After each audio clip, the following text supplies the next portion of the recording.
Karnataka. Very good afternoon, dear students. Elrigu Shubha Madhyana. I am Dr. Jayapal HR from the Department of Sociology. ನಾನು doctor Jayapal HR ಸಮಾಜಶಾಸ್ತ್ರ ವಿಭಾಗದಲ್ಲಿ ಸಹಾಯಕ ಪ್ರಾಧ್ಯಾಪಕನಾಗಿ ಕಾರ್ಯನಿರ್ವಹಿಸ್ತಾ ಇದ್ದೇನೆ. ನಿಮ್ಮೆಲ್ಲರಿಗೂ ಕರ್ನಾಟಕ ರಾಜ್ಯ ಮುಕ್ತ ವಿಶ್ವವಿದ್ಯಾನಿಲಯದಲ್ಲಿ ವಿವಿಧ ಶೈಕ್ಷಣಿಕ ಕಾರ್ಯಕ್ರಮಗಳನ್ನು ಆಯ್ಕೆ ಮಾಡಿಕೊಂಡಿರ್ತಕ್ಕಂತಹ ನಿಮ್ಮೆಲ್ಲರಿಗೂ ಸ್ವಾಗತವನ್ನು ಬಯಸ್ತೇನೆ. I would like to extend a very warm welcome to you that you have selected different programs for your in your academic journey. As a part of this induction program, ನಿಮ್ಮ ಜೊತೆಗಿನ ಈ ಒಂದು ಪರಿಚಯದ ಒಂದು ಸಂವಾದದ ಒಂದು ಕಾರ್ಯಕ್ರಮದ ಭಾಗವಾಗಿ ನಾನಿವತ್ತು ಸಾಮಾಜಿಕ ಒಳಗೊಳ್ಳುವಿಕೆಯ ವಿಚಾರದ ಬಗ್ಗೆ ಮಾತಾಡಲಿಕ್ಕೆ ಇಷ್ಟಪಡ್ತೀನಿ. As a part of induction program, today I would like to talk about social inclusion with you. So I would like to share my views about social inclusion. ಸಾಮಾಜಿಕ ಒಳಗೊಳ್ಳುವಿಕೆಯ ಬಗೆಗೆ ಕೆಲವು ವಿಚಾರಗಳನ್ನು ನಿಮ್ಮೊಂದಿಗೆ ಹಂಚಿಕೊಳ್ಳಲು ಬಯಸ್ತೇನೆ. ಡಿಯರ್ ಫ್ರೆಂಡ್ಸ್, ಸೋಷಿಯಲ್ ಇನ್ಕ್ಲೂಷನ್, ಸಾಮಾಜಿಕ ಒಳಗೊಳ್ಳುವಿಕೆ ಅಂತಕ್ಕಂತಹ ಒಂದು ವಿಚಾರ ಅದು ಇವತ್ತಿನ ಅಥವಾ ನಿನ್ನೆ ಮೊನ್ನೆಯ ವಿಚಾರ ಅಲ್ಲ. ಮೊದಲಿನಿಂದಲೂ ಕೂಡ ಆ ವಿಚಾರ ಎಲ್ಲ ಪ್ರತಿಯೊಂದು ಸಮಾಜವನ್ನು ಏನೋ ಅದು ಕಾಡ್ತಾನೆ ಇದೆ. So what I would like to tell you is that the problem of social inclusion is not a present or is not confined to only contemporary times. Instead, it was a problem. In fact, it confronted ancient societies also. So ಎಲ್ಲ ಕಾಲಗಳಲ್ಲಿಯೂ ಈ ಸಾಮಾಜಿಕ ಒಳಗೊಳ್ಳುವಿಕೆ ಅಂತಕ್ಕಂಥದ್ದು ಒಂದು ವಿಚಾರ ಬೌದ್ಧಿಕ ವಲಯದಲ್ಲಿ ರಾಜ್ಯವನ್ನು ಆಳುವವರ ಒಂದು ಗಮನವನ್ನು ಸೆಳೆದಿರ್ತಕ್ಕಂಥದ್ದನ್ನು ನಾವು ನೋಡ್ಬೋದು. ಹಾಗೆ ಈ ಸಾಮಾಜಿಕ ಒಳಗೊಳ್ಳುವಿಕೆ ಮತ್ತು ಮಾನವ ಹಕ್ಕುಗಳ ನಡುವೆ ನಿಕಟವಾದಂತಹ ಸಂಬಂಧ ಇದೆ. There is a close relationship between human rights and social inclusion. In fact, both of them are complementary. ಎರಡು ಪರಸ್ಪರ ಪೂರಕವಾಗಿರ್ತಕ್ಕಂಥದ್ದು ಎಂಬತಕ್ಕಂಥದ್ದಾಗಿ ನಾವಿಲ್ಲಿ ಅರ್ಥ ಮಾಡ್ಕೊಳ್ಳೋಣ. ಸೊ ಸಾಮಾಜಿಕ ಒಳಗೊಳ್ಳುವಿಕೆ, ಸೋಷಿಯಲ್ ಇನ್ಕ್ಲೂಷನ್ ಅಂದ್ರೇನು, what is social inclusion sir ಎಂಬತಕ್ಕಂಥದ್ದಾಗಿ ನಿಮ್ಮ ಮನಸ್ಸಿನಲ್ಲಿ ಅಭಿಪ್ರಾಯ, ನಿಮ್ಮ ಪ್ರಶ್ನೆ ಬಂದರೆ ಅದನ್ನು ನಾವು ಈ ರೀತಿಯಾಗಿ ನಿರೂಪಿಸ್ಬೋದು. The World Summit for Social Development, which was held in Copenhagen in 1995, defined social inclusion as society defined inclusive society as society for all. ಎಲ್ಲರನ್ನೂ ಒಳಗೊಳ್ಳುವ ಸಮಾಜ ಅಂದರೆ ಅದು ಆ ಸಮಾಜ ಎಲ್ರಿಗೋಸ್ಕರ ಇರ್ತಕ್ಕಂಥದ್ದು. A society for all in which every individual each with rights and responsibilities as an active role to play. ಎಲ್ಲರನ್ನ ಒಳಗೊಳ್ಳುವ ಸಮಾಜವೆಂದರೆ ಅದೊಂದು ಸಮಾಜವಾಗಿದ್ದು ಅದು ಎಲ್ಲರಿಗೂ ಸಲ್ತಕ್ಕಂತಹ ಸಮಾಜ. ಅಲ್ಲಿ ಪ್ರತಿಯೊಬ್ಬ ವ್ಯಕ್ತಿಗೂ ಹಕ್ಕುಗಳು ಮತ್ತು ಬದ್ಧತೆಗಳು ಇದ್ದು ಅವರು ತಾವು ಭಾಗಿಯಾಗಿರ್ತಕ್ಕಂತಹ ಸಮಾಜದಲ್ಲಿ ಸಕ್ರಿಯವಾದಂತಹ ಪಾತ್ರವನ್ನು ವಹಿಸ್ತಾರೆ. ಓಕೆ, ಭಾರತದಂತಹ ಸಂಕೀರ್ಣವಾದಂತಹ ಸಮಾಜವನ್ನು ಹೊಂದಿರತಕ್ಕಂತಹ ರಾಷ್ಟ್ರಗಳಲ್ಲಿ ಸಾಮಾಜಿಕ ಒಳಗೊಳ್ಳುವಿಕೆಯನ್ನು ಸಾಧಿಸುವ ಒಂದು ಪ್ರಕ್ರಿಯೆಯಲ್ಲಿ ಹಲವು ಅಡೆತಡೆಗಳು ಎದುರಾಗ್ತವೆ. ಅದೇನೆಂದರೆ ಮುಖ್ಯವಾಗಿ ಅದು ಜಾತಿ ಸಂಬಂಧಿ ಇರ್ಬೋದು. It may be related to caste, class, gender, race, ethnicity, religion, region, etcetera. So therefore ಯಾವುದೇ ಒಂದು when we talk about any society which is highly diversified in terms of class, caste, region, religion, ethnicity, definitely the aspect of inclusion becomes a problem. So ಸಂಕೀರ್ಣ ಸಮಾಜದಲ್ಲಿ ಎಲ್ಲರನ್ನ ಒಳಗೊಳ್ಳುವುದು ಒಂದು ದೊಡ್ಡ ಏನಂತ ಹೇಳಿದ್ರೆ ಸವಾಲು. ಆದರೆ ಸವಾಲು ಅಂತೇಳಿ ನಾವು ಹಾಗೆ ಬಿಡಲಿಕ್ಕಾಗಲ್ಲ, ಅದನ್ನು ಸಾಧಿಸಬೇಕಾಗ್ತದೆ. ಯಾಕೆ ಅಂತ ಹೇಳಿದ್ರೆ ಯಾವ ಸಮಾಜ ಅದು ಒಳಗೊಳ್ಳುವಿಕೆಯ ಸ್ವರೂಪದಿಂದ ಕೂಡಿರ್ತದೋ ಅಲ್ಲಿ ನಾವೇನು ಕಾಣ್ತೇವೆ ಅಂತೇಳಿ ಆ ಸಮಾಜ ಏನಾಗಿರ್ತದೆ ಅಂತ ಹೇಳಿದ್ರೆ ಮುಕ್ತವೂ ಸಮಾನತೆಯಿಂದ ಕೂಡಿರ್ತಕ್ಕಂತಹ ಗುಣವನ್ನು ಹೊಂದಿರ್ತದೆ. ಅದು ಪಾರದರ್ಶಕವಾಗಿರ್ತದೆ ಮತ್ತು ಚಲನಶೀಲವಾಗಿರ್ತದೆ. We want inclusive society. Why? Because a society which achieves the high degree of inclusion will be more open, egalitarian, transparent and dynamic ಎಂಬತಕ್ಕಂಥದ್ದಾಗಿ ನಾವಿಲ್ಲಿ ಅರ್ಥ ಮಾಡ್ಕೊಳ್ಳೋಣ. So ಆದ್ದರಿಂದ social inclusion means it's a state of a society in which every individual has equal access. Every individual is not only equal before the law, but he or she has also equal access to the key resources and symbols of the society. ಸಮಾಜದ ಪ್ರಮುಖ ಸಂಪನ್ಮೂಲಗಳು ಮತ್ತು ಸ್ಥಾನಗಳು ಮತ್ತು ಒಂದು ಸಂಕೇತಗಳಿಗೆ ಸಮಾನವಾದಂತಹ ಒಂದು ಪ್ರವೇಶವನ್ನು ಹೊಂದಿರತಕ್ಕಂಥದ್ದನ್ನು ನಾವಿಲ್ಲಿ ಗಮನಿಸಬೇಕಾಗ್ತದೆ. ಆದ್ದರಿಂದ ಭಾರತದಂತಹ ರಾಷ್ಟ್ರ ಪ್ರಗತಿಯ ಪಥದಲ್ಲಿ ಸಾಗ್ತಾ ಇರ್ತಕ್ಕಂತಹ ರಾಷ್ಟ್ರಕ್ಕೆ, ನಮ್ಮ ಸಮಾಜಕ್ಕೆ ಸಾಮಾಜಿಕ ಒಳಗೊಳ್ಳುವಿಕೆ ಅಂತಕ್ಕಂಥದ್ದು ಬಹಳ ಅವಶ್ಯಕವಾದದ್ದು. ಯಾಕೆಂತ ಹೇಳಿದ್ರೆ ಈ ಸಾಮಾಜಿಕ ರೂಪಾಂತರದ ಪಥದಲ್ಲಿ ಯಾರನ್ನೂ ಕೂಡ ನಾವು ಹೊರಗಿಟ್ಟು ನಾವು ನಮ್ಮ ಪ್ರಗತಿಯನ್ನು ಸಾಧಿಸಲಿಕ್ಕೆ ಸಾಧ್ಯವಿಲ್ಲ. ಎಲ್ಲರನ್ನೂ ಒಳಗೊಳ್ಳಬೇಕು, ಕಡೆಯ ವ್ಯಕ್ತಿಯವರೆಗೂ ನಾವು ತಲುಪಬೇಕು. ಸೊ ಇನ್ಫ್ಯಾಕ್ಟ್ ನೀವು ಗಾಂಧಿಯನ್ ಮಾಡೆಲ್ ಆಫ್ ಡೆವಲಪ್ಮೆಂಟ್ನಲ್ಲಿ ಕೂಡ ನೋಡಿದಾಗ ಕೂಡ ಅಲ್ಲಿ ಪ್ರತಿ ಕೊನೆಯಲ್ಲಿರ್ತಕ್ಕಂಥ ಅತ್ಯಂತ ಕೆಳಸ್ತರದಲ್ಲಿರ್ತಕ್ಕಂತಹ ಕಡೆಯ ಕೊನೆಯ ವ್ಯಕ್ತಿ ಕೂಡ ನಮಗೆ ಏನಾಗಬೇಕು ಅಂತ ಹೇಳಿದ್ರೆ ಸಮಾಜದ ಮುಖ್ಯವಾಹಿನಿಯ ಭಾಗವಾಗಬೇಕು. Then only development or progress as such they will become meaningful. So that means, so inclusion is a process whereby the people belonging to, even the last people belonging to, who hail from even the lowest strata will be included in the society's mainstream. So therefore, by achieving the inclusion, all discriminations or inequalities related to the positions, power and resources will be eliminated. So ಆದ್ದರಿಂದ ಎಲ್ಲರನ್ನ ಒಳಗೊಳ್ಳುವಿಕೆಯ ಸಮಾಜ ಇಂದಿನ ದಿನದಲ್ಲಿ ಬಹಳ ಜರೂರಾಗಿದೆ. It's very much essential ಎಂಬತಕ್ಕಂಥದ್ದಾಗಿ ನಾವಿಲ್ಲಿ ನೆನಪಿಟ್ಕೊಳ್ಬೇಕು. We have to note 2 things. Which society, when we call any particular society as inclusive society, it implies that it is characterized by 2 features. One is social integration and the second one is social cohesion. ಯಾವುದೇ ಸಮಾಜವನ್ನು ನಾವು ಅದು ಒಳಗೊಳ್ಳುವ ಸಮಾಜ ಅಂತ ಕರೆದಾಗ ಅದು 2 ವಿಚಾರಗಳನ್ನು ಸೂಚಿಸ್ತದೆ, 2 ಅಂಶಗಳನ್ನು ಸೂಚಿಸ್ತದೆ. ಅದೇನೆಂದರೆ ಒಂದು ಸಾಮಾಜಿಕ ಐಕ್ಯತೆ, ಮತ್ತೊಂದು ಸಾಮಾಜಿಕ ಸುಸಂಬದ್ಧತೆ. ಸೊ ಸಾಮಾಜಿಕ ಐಕ್ಯತೆ ಅಂತ ಹೇಳಿದ್ರೆ ಅಲ್ಲಿ ಏನಾಗ್ತದೆ ಅಂತ ಹೇಳಿದ್ರೆ ಪ್ರತಿಯೊಬ್ಬ ವ್ಯಕ್ತಿಯೂ ಕೂಡ ಪರಿಗಣಿಸಲ್ಪಡ್ತಾನೆ, ಪ್ರತಿಯೊಬ್ಬ ವ್ಯಕ್ತಿಯೂ ಕಾನೂನಿನ ಮುಂದೆ ನಿಯಮದ ಮುಂದೆ ಸಮಾನನು, ಪ್ರತಿಯೊಬ್ಬ ವ್ಯಕ್ತಿಯೂ ಏನು ಸಮಾನವಾದಂತಹ ಅವಕಾಶಗಳನ್ನು ಹೊಂದಿರತಕ್ಕಂಥದ್ದು ನಾವಿಲ್ಲಿ ನೋಡ್ಬೋದು. ಸೊ ವ್ಯಕ್ತಿಗಳನ್ನು ವಿಭಜಿಸುವಂತಹ ವ್ಯಕ್ತಿಗಳನ್ನು ಧರ್ಮದ ಆಧಾರದ ಮೇಲಾಗಲಿ, ಜಾತಿಯ ಆಧಾರದ ಮೇಲಾಗಲಿ, ಲಿಂಗ ವ್ಯವಸ್ಥೆಯ ಆಧಾರದ ಮೇಲಾಗಲಿ, ಸೊ ಜನಾಂಗದ ಆಧಾರದ ಮೇಲಾಗಲಿ ವಿಭಜಿಸ್ತಕ್ಕಂತಹ ಈ ಎಲ್ಲ ಶಕ್ತಿಗಳಿಂದ ಆ ಸಮಾಜ ದೂರವಾಗಿ ಎಲ್ಲರಿಗೂ ಕೂಡ ಯಾವುದೇ ಒಂದು ತಾರತಮ್ಯವಿಲ್ಲದೆ ಎಲ್ಲರನ್ನೂ ಕೂಡ ಸಮಾನವಾಗಿ ಕಾಣ್ತಕ್ಕಂತಹ ಒಂದು ಸಮಾಜ. ಅಲ್ಲಿ ಸಹಜವಾಗಿಯೇ ಸಾಮಾಜಿಕ ಐಕ್ಯತೆ ಎಂಬುದು ಬಹಳ ಹೆಚ್ಚಿನ ಮಟ್ಟದಲ್ಲಿರ್ತದೆ. ಆದ್ದರಿಂದ ಪ್ರತಿಯೊಬ್ಬ ವ್ಯಕ್ತಿಗೂ ಏನಾಗ್ತದೆ ಅಂತ ಹೇಳಿದ್ರೆ ನಾನು ಈ ಒಂದು ಸಮಾಜಕ್ಕೆ ಅಥವಾ ಸಮುದಾಯಕ್ಕೆ ಸೇರಿದ್ದೇನೆ. ಸೊ ಅವನಿಗೆ ಈ ಸಮಾಜ, ನಾನು ಬದುಕ್ತಾ ಇರ್ತಕ್ಕಂತಹ ಸಮಾಜ ಮತ್ತು ಸಮುದಾಯ ಅದು ನನ್ನ ಸಮಾಜ, ನಾನು ಅದರ ಭಾಗ ಎಂಬತಕ್ಕಂತಹ ಒಂದು ಅವನಿಗೆ ಪ್ರಜ್ಞೆ ಎಂಬತಕ್ಕಂಥದ್ದು ಬರ್ತದೆ. So all when we have inclusive society, then the groups which live in such society have a sense of belonging and participation, inclusion, recognition and legitimacy.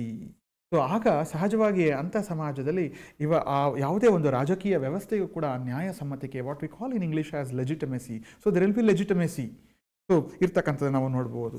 ಈ ಒಳಗೊಳ್ಳುವಿಕೆಯ ಪ್ರಕ್ರಿಯೆಗೆ ವಿರುದ್ಧವಾಗಿರ್ತಕ್ಕಂಥದ್ದು ಯಾವುದು ಅಂತ ಹೇಳಿದ್ರೆ ಹೊರಗಿರುವಿಕೆ ಅಥವಾ ಹೊರಗಿಡುವಿಕೆ, ಸಾಮಾಜಿಕ ಹೊರಗಿಡುವಿಕೆ. In English what we call as social exclusion, which is an opposite state of inclusion. So ಸಾಮಾಜಿಕ ಹೊರಗಿಡುವಿಕೆ ಎಂಬತಕ್ಕಂಥದ್ದು ಅದು ಒಂದು ಪ್ರಕ್ರಿಯೆ. It's a process whereby individuals are deprived and excluded from resources and wider networks of society. We call any society as an excluded society, or we call any society as characterized by exclusion when its members are highly deprived and excluded from the resources and wide networks of society. So social exclusion leads to marginalization. So marginalization ಸಮಾಜದ ಅಂಚಿಗೆ ಸರಿತಕ್ಕಂಥದ್ದು, ಅಥವಾ ಸಮಾಜದಲ್ಲಿ ಗುಂಪುಗಳು ಅಥವಾ ವ್ಯಕ್ತಿಗಳು, ಕೆಲವು ಗುಂಪುಗಳು ವ್ಯಕ್ತಿಗಳು ಗೌಣವಾಗ್ತಕ್ಕಂಥದ್ದು. ಪ್ರಶ್ನೆ ಇಲ್ಲಿ ಬರ್ತಕ್ಕಂಥದ್ದು, ಹೂ ಆರ್ ಮಾರ್ಜಿನಲೈಸ್ ಗ್ರೂಪ್ಸ್? ಯಾರು ಅಂಚಿನಲ್ಲಿರುವ ಸಮುದಾಯಗಳು? ಯಾವ ಸಮುದಾಯಗಳು ಸಾಮಾಜಿಕ ಹೊರಗಿಡುವಿಕೆಯ ಪ್ರಕ್ರಿಯೆಗೆ ಒಳಗಾಗ್ತಾ ಇದ್ದಾವೆ? ಯಾವ ಸಮುದಾಯಗಳು ಅಭಾವತೆಗೆ, ವಂಚಿತತೆಗೆ ಒಳಗಾಗ್ತಾ ಇದ್ದಾವೆ ಅಂತಕ್ಕಂಥದ್ದು ನಮಗೆ ಇಲ್ಲಿ ಮುಖ್ಯವಾಗ್ತದೆ. ಅಂತಹ ಸಮುದಾಯಗಳನ್ನು ನಾವು ಗುರುತಿಸಬೇಕಾಗ್ತದೆ. We have to recognise such people, such individuals and groups which are undergoing the process of marginalization, exclusion, deprivation. So ಯಾಕೆ ಇದ್ರ ಬಗ್ಗೆ ಇಷ್ಟೊಂದೆಲ್ಲ ನಾವು ಮಾತಾಡಬೇಕಾಯಿತು ಅಂತ ಹೇಳಿದ್ರೆ ಸೋಷಿಯಲ್ ಇನ್ಕ್ಲೂಷನ್ ಬಗ್ಗೆ? ಈ ಸಾಮಾಜಿಕ ಒಳಗೊಳ್ಳುವಿಕೆಯನ್ನು ಸಾಧಿಸುವಲ್ಲಿ ಶಿಕ್ಷಣ ಪ್ರಮುಖ ಪಾತ್ರವನ್ನು ವಹಿಸುತ್ತದೆ. Education has a very key role to play in bringing inclusion in society.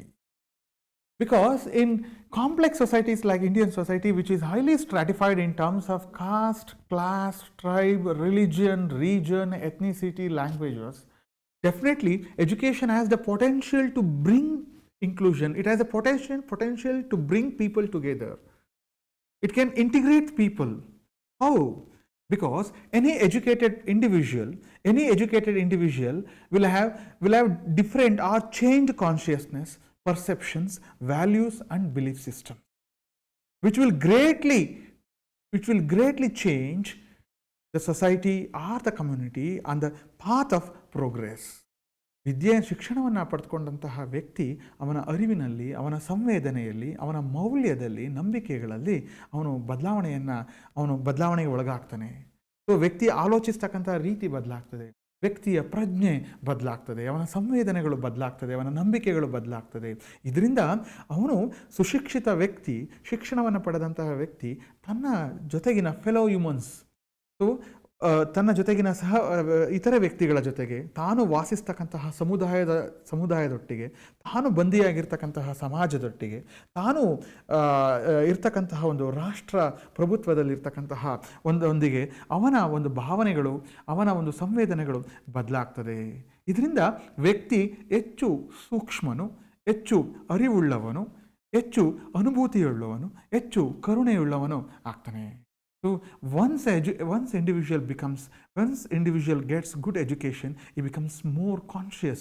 His perception changes. His values and belief system change. So he will be more kind towards his fellow beings. He will be more kind towards his fellow humans. So he will be more sensitive towards the needs of the community in which he lives, towards the society in which he is bound, and also towards the nations in which he lives. So individual becomes more compassionate and he will be more empathetic. So therefore by this way education brings attitudinal changes. ಈ ಮುಖಾಂತರ ಶಿಕ್ಷಣ ನಮ್ಮ ಮನೋಭಾವನೆಯಲ್ಲಿ ಬದಲಾವಣೆಯನ್ನು ತರ್ತದೆ. ನಮ್ಮ attitudes, ಮನೋಭಾವನೆಗಳು ಏನಂತ ಹೇಳ್ತೀವಲ್ಲ, ಅದರಲ್ಲಿ ಬದಲಾವಣೆಯನ್ನು ತರ್ತದೆ. ಈ ಮನೋಭಾವನೆಯಲ್ಲಿ ಬದಲಾವಣೆ ಉಂಟಾದಾಗ ಸಹಜವಾಗಿ ನಮ್ಮಲ್ಲಿರ್ತಕ್ಕಂತಹ ಪೂರ್ವಗ್ರಹಗಳು, what we call in English prejudice, discrimination, ತಾರತಮ್ಯ, ಸ್ಟಿರಿಯೋಟೈಪ್ಸ್, ಏಕರೂಪದ ಅಭಿಪ್ರಾಯಗಳು ಎಲ್ಲವೂ ಬದಲಾಗ್ತದೆ.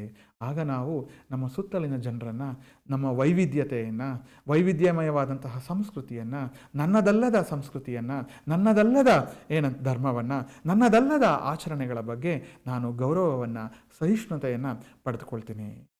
ಸೊ ಇದರಿಂದ ಒಂದು ರಾಷ್ಟ್ರದ ಪ್ರಗತಿಗೆ ಸಾಧ್ಯವಾಗ್ತದೆ, ಪೂರಕವಾಗ್ತದೆ. ಸೊ ಶಿಕ್ಷಣ ಈ ಮುಖಾಂತರ ನಮ್ಮ ಮನೋಭಾವನೆಗಳಲ್ಲಿ ಬದಲಾವಣೆಯನ್ನು ತರ್ತದೆ. Education brings attitudinal changes which will be very complementary, which highly aids in the process of social inclusion. On the other hand, education brings structural changes. ಶಿಕ್ಷಣ ರಾಚನಿಕವಾದಂತಹ ಬದಲಾವಣೆಯನ್ನು ತರ್ತದೆ. How? Because education gives knowledge and skills to individual. ಜ್ಞಾನದ ಮುಖಾಂತರ, by knowledge, ಜ್ಞಾನದ ಮುಖಾಂತರ individual will be more enlightened soul. ವ್ಯಕ್ತಿ ಜ್ಞಾನವನ್ನು ಪಡ್ಕೊಳ್ಳೋದ್ರಿಂದ ಅವನು ಹೆಚ್ಚು ತಿಳಿದವನು, ಸುಶಿಕ್ಷಿತನೂ ಆಗ್ತಾನೆ. And also since education bestows skills to individuals, ವ್ಯಕ್ತಿಗಳಿಗೆ ಕೌಶಲ್ಯಗಳನ್ನು ಶಿಕ್ಷಣ ನೀಡುವುದರಿಂದ ವಿಲ್ ಬಿ ಎಂಪ್ಲಾಯ್ಡ್, ಅವನು ಉದ್ಯೋಗವನ್ನು ಪಡೆದುಕೊಳ್ತಾನೆ. ಇದರಿಂದ there will be changes in his income. ಇದರಿಂದ ಅವನ ಆದಾಯದಲ್ಲಿ, ಸಂಪತ್ತಿನಲ್ಲಿ ಬದಲಾವಣೆ ಆಗ್ತದೆ. ಅವನ ಜೀವನಾವಕಾಶಗಳು, what we call life chances. Education brings changes in life chances. So it brings changes in life styles. ಜೀವನ ಶೈಲಿಗಳಲ್ಲಿ ಬದಲಾವಣೆ ತರ್ತದೆ, ಜೀವನಾವಕಾಶಗಳಲ್ಲಿ ಬದಲಾವಣೆ ತರ್ತದೆ. ಅಂತಿಮವಾಗಿ ಅವನ ವರ್ಗ ಸಂಯೋಜನೆಯಲ್ಲಿ it also brings changes in is class composition. So ಅವನ ಅಂತಸ್ತು ಎಲ್ಲವೂ, ಜೀವನಾವಕಾಶಗಳು ಎಲ್ಲವೂ ಬದಲಾಗಿ ಅವನ ವರ್ಗದ ಸ್ಥಾನಮಾನವೂ ಕೂಡ ಬದಲಾಗ್ತದೆ. ಇದು ಶಿಕ್ಷಣ ಈ ಮುಖಾಂತರ ರಾಚನಿಕವಾದಂತಹ ಬದಲಾವಣೆಯನ್ನು, ಅಂದರೆ ಸ್ಟ್ರಕ್ಚರಲ್ ಚೇಂಜಸನ್ನು ತರ್ತದೆ. So therefore education also brings structural changes. So please remember that an educated citizenry is an enlightened citizenry, which greatly help the state in ushering socio-economic reforms. ಶಿಕ್ಷಣವನ್ನು ಪಡೆದಂತಹ ನಾಗರಿಕರು ಅದು ಒಂದು ಬಹಳ ಜ್ಞಾನೋದಯವನ್ನು ಪಡೆದುಕೊಂಡಂತಹ ನಾಗರಿಕರು. ಸೊ ಯಾವುದೇ ಒಂದು ರಾಷ್ಟ್ರ ಪ್ರಭುತ್ವ ತನ್ನ ಪ್ರಜೆಗಳ ಒಳಿತಿಗೋಸ್ಕರ ಕೈಗೊಳ್ತಕ್ಕಂತಹ ಸಾಮಾಜಿಕ ಆರ್ಥಿಕ ಸುಧಾರಣೆಗಳಿಗೆ ಕೈ ಜೋಡಿಸಲಿಕ್ಕೆ ಸಾಧ್ಯ ಆಗ್ತದೆ. ಇದರಿಂದ ಶಿಕ್ಷಣ ಆ ಮುಖಾಂತರ ಒಂದು ಸಮಾಜದಲ್ಲಿ ಏಕತೆಯನ್ನು ತರಲಿಕ್ಕೆ ಸಹಾಯ ಮಾಡ್ತದೆ. So thereby education helps in bringing social inclusion. So Karnataka ರಾಜ್ಯ ಮುಕ್ತ ವಿಶ್ವವಿದ್ಯಾನಿಲಯವು ಕೂಡ ಅದರ ಧ್ಯೇಯ ವಾಕ್ಯವೇ ಏನಂತ ಹೇಳಿದ್ರೆ ಉನ್ನತ ಶಿಕ್ಷಣ ಎಲ್ಲರಿಗೂ ಎಲ್ಲೆಡೆ. The about statement of Karnataka state open university is higher education to everyone everywhere. ಎಲ್ಲರಿಗೂ ಎಲ್ಲೆಡೆ ಉನ್ನತ ಶಿಕ್ಷಣವನ್ನು ಅವರಿಗೆ ಕೈಗೆಟಕುವ ದರದಲ್ಲಿ ಶಿಕ್ಷಣವನ್ನು ನೀಡ್ತಕ್ಕಂತಹ ಗುರಿ ನಮ್ಮ ವಿಶ್ವವಿದ್ಯಾನಿಲಯದು. ಸೊ ಎಲ್ಲ ವಿವಿಧ ಪ್ರದೇಶಗಳಿಗೆ ಬೇರೆ ಬೇರೆ ಭಿನ್ನ ಪ್ರಾದೇಶಿಕ ಬೇರೆ ಭಾಗಗಳಿಗೆ ನಮ್ಮ ಕರ್ನಾಟಕದೊಳಗಿರ್ತಕ್ಕಂಥ ಬೇರೆ ಬೇರೆ ಭಾಗಗಳಿಗೆ ಸೇರಿರ್ತಕ್ಕಂತಹ ಸೊ ವಿವಿಧ ಏನಂತ ಹೇಳಿದ್ರೆ ಸಾಮಾಜಿಕ ಆರ್ಥಿಕ ಹಿನ್ನೆಲೆಯಿಂದ ಬಂದಿರತಕ್ಕಂತಹ ವಿಶೇಷವಾಗಿ ಮಹಿಳೆಯರಿಗೆ ಸಾಂಪ್ರದಾಯಿಕ ವಿಶ್ವವಿದ್ಯಾನಿಲಯಗಳಲ್ಲಿ ಶಿಕ್ಷಣವನ್ನು ಪೂರೈಸಿಕೊಳ್ಳಿಕ್ಕೆ ಆಗದೇ ಇರೋರಿಗೆ ಇವರೆಲ್ಲರಿಗೂ ಕರ್ನಾಟಕ ರಾಜ್ಯ ಮುಕ್ತ ವಿಶ್ವವಿದ್ಯಾನಿಲಯ ಕೈ ಚಾಚಿ ಏನಂತ ಹೇಳಿದ್ರೆ ತಾನು ಅವರಿಗೆ ಶೈಕ್ಷಣಿಕ ಕಾರ್ಯಕ್ರಮವನ್ನು ನೀಡುವುದರ ಮುಖಾಂತರ ಅವರ ಒಂದು ಶೈಕ್ಷಣಿಕ ಅವಶ್ಯಕತೆಗಳನ್ನು ಪೂರೈಸ್ತಿದೆ. ಈ ನಮ್ಮ ವಿಶ್ವವಿದ್ಯಾನಿಲಯದಿಂದ ಶಿಕ್ಷಣವನ್ನು ಪಡೆದುಕೊಳ್ತಕ್ಕಂತಹ ವಿದ್ಯಾರ್ಥಿಗಳು ಮುಂದೆ ಸಮಾಜವನ್ನು ಎಲ್ಲರನ್ನ ಒಳಗೊಳ್ಳುವ ಸಮಾಜವನ್ನಾಗಿ ರೂಪಿಸುವುದರಲ್ಲಿ ಪ್ರಮುಖ ಪಾತ್ರವನ್ನು ವಹಿಸ್ತಾರೆ. So I made it clear that one of our motto or one of our avowed objectives is to bring inclusion only. So the main motto of Karnataka State Open University is to provide higher education to everyone and everywhere, to all the learners who are spread across the nook and corner of the state. So our university intends to give affordable and quality education to all the learners, irrespective of their age, gender, and socio-economic conditions. So university therefore has rightly started several scholarship facilities and also implemented several concessions to different eligible students. So the main intention of our university is therefore to give higher education to everyone who are spread across the nook and corner of the state, and thereby to bring more inclusive growth in Karnataka society. So, and also not only Karnataka, and also beyond the what should I say, the borders borders of our state. So therefore today, in fact, to say KSOU has a role to play not only in Karnataka, even at the pan-Indian level. So therefore, social inclusion, so one of the objectives of education is to bring inclusive society. So therefore, I congratulate you and extend very warm welcome to you on account of your selection you made, on account of your decision to study different academic programs in our university. So I'm wishing you all the best. So I wish that the education that you pursue from our university will make you more sensible, more compassionate, and more empathetic. And thank you very much for having patiently listened to my talk. I'm wishing you very